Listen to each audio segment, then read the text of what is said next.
Yetimler Vakfı Mayıs 2023 faaliyet raporu.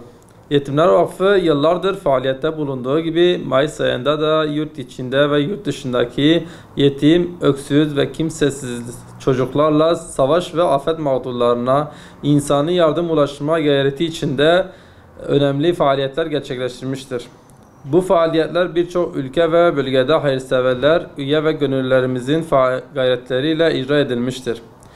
Bu gayret ve azimle 2023 yılı Mayıs ayı itibariyle yurt içinde yetim çocuklarımıza ve annelerine toplam 294.750 lira, ihtiyaç sahibi ailelere ve öğrencilere ise toplam 10.850 lira nakdi yardım ulaştırıldı. Öte yandan yurt içindeki yetim ve ihtiyaç sahibi ailelerimize 140.000 TL değerinde kırmızı et yardımı ulaştırıldı. Buzdolabı yardımı 8.000 TL değerinde halı ve yoluk yardımı ulaştırıldı.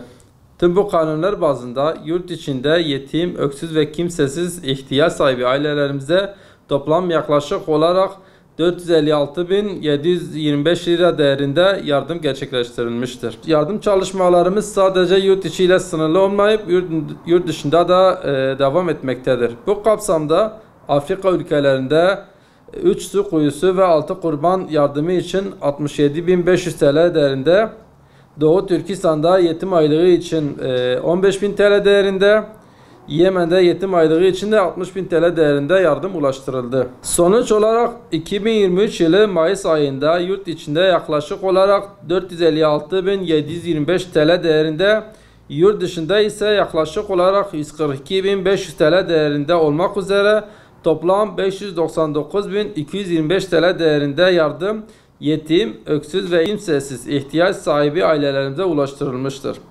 Yetimlere yardımların ulaşmasında bizlere destek olan tüm üye ve gönüllerimiz ile bizlere bağışlarını ulaştıran tüm hayırseverlerimizden Allah razı olsun.